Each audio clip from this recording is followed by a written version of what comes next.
ସକାଳର ଜଳଖିଆ ହଉ ବା ପିଲାମାନଙ୍କର ଟିଫିନ୍ ପାଇଁ ହଉ, ଏହି ପରଟାଟା ବହୁତ ହେଲ୍ଦି ବି ହେଇଥାଏ ଆଉ ଝଟପଟ ବନି ବି ଯାଏ। ଏଠି ଦେଖିପାରୁଥିବେ କେତେ ପତଳା ଲେୟର ବେଲା ହେଇଛି ଆଉ ବିନା ଫାଟିକିରି ଷ୍ଟଫିଂ ପୁରା ଫୁଲ୍। ଇଜିଲି ଆପଣମାନେ ଏଇ ପିଆଜ ପରଟାକୁ ବନେଇ ପାରିବେ, ଯାହା ପିଲାଠୁ ବଡ଼ ସମସ୍ତଙ୍କୁ ଖାଇବାକୁ ପସନ୍ଦ ଆସିବ। ଚାଲନ୍ତୁ ତାହେଲେ ଷ୍ଟାର୍ଟ କରିବା। ଚ୍ୟାନେଲରେ ଯଦି ନୂଆ ଅଛନ୍ତି ତାହେଲେ ସବସ୍କ୍ରାଇବ୍ କରିବା ପାଇଁ ଅନୁରୋଧ ରହିଲା। ନମସ୍କାର, ମୁଁ ସ୍ମୃତି ଆପଣମାନଙ୍କୁ ସ୍ୱାଗତ କରୁଛି ଆମ ଓଡ଼ିଆ ରେସିପି ଚ୍ୟାନେଲକୁ। ପ୍ରଥମେ ଆମେ ଅଟାର ଡୋ ବନେଇଦେବା। ଅଟାରେ ଟିକେ ଲୁଣ ଦେଇଦେବା। ଲୁଣ ଦେଇକି ଆବଶ୍ୟକ ଅନୁସାରେ ପାଣି ଅଳ୍ପ ଅଳ୍ପ ଦେଇକି ଏମିତି ହାଲୁକା ହାତରେ ଅଟାକୁ ଦଳିବା।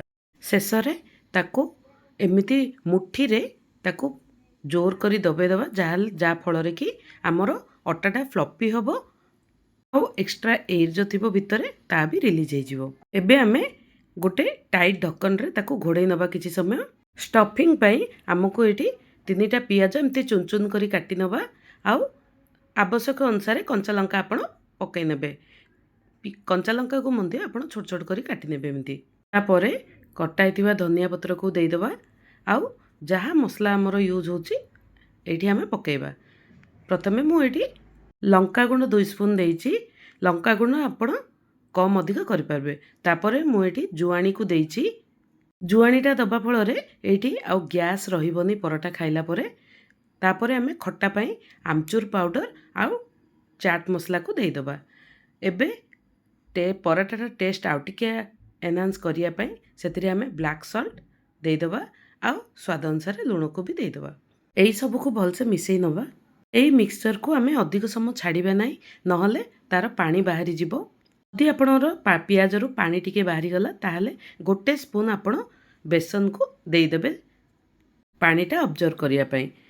କିନ୍ତୁ ଆପଣ ଯଦି ତୁରନ୍ତ ବନେଇ ନେଉଛନ୍ତି ତାହେଲେ କିଛି ଆବଶ୍ୟକ ନାହିଁ। ଏଇଠି ଦେଖିପାରୁଥିବେ ମୁଁ କେତେ ପତଳା ଅଟା ଡୋ ବନେଇଛି।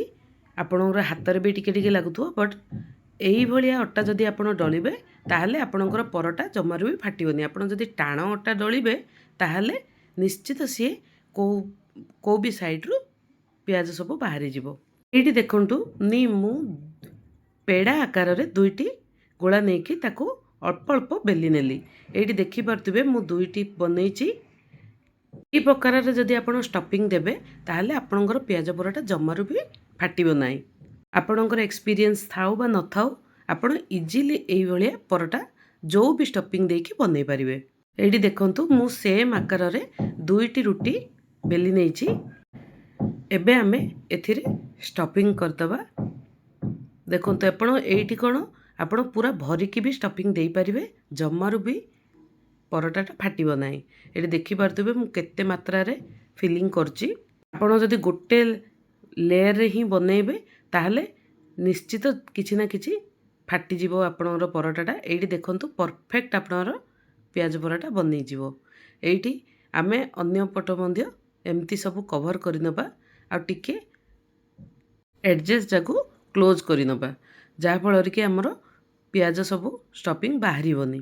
ହାଲକା ହାତରେ ସାଇଡ଼୍ ସବୁ ପ୍ରେସ୍ କରିନେବା। ଏବେ ଦେଖନ୍ତୁ ପୁରା ଫିଲ୍ ହେଇଗଲାଣି ଆମର।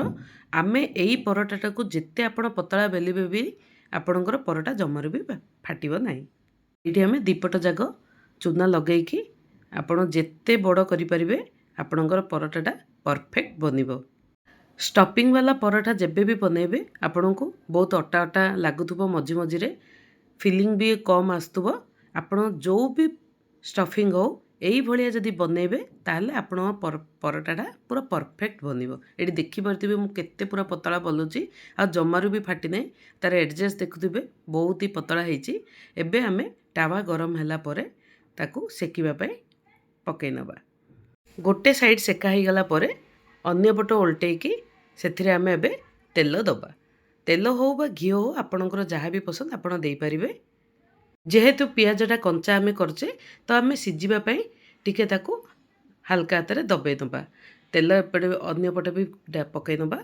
କ୍ରିସ୍ପି ହେବା ପାଇଁ ଆମେ ତା'ର ଏଡ଼ଜେସ୍ ଯାକୁ ଏମିତି ହାଲକା ହାଲକା ଦବେଇ ନେବା, ଯାହାଫଳରେ କି ପିଆଜଟା ସିଝି ବି ଯିବ ଆଉ ଆମର ପରଟାଟା ପୁରା କ୍ରିସ୍ପି ହେବ।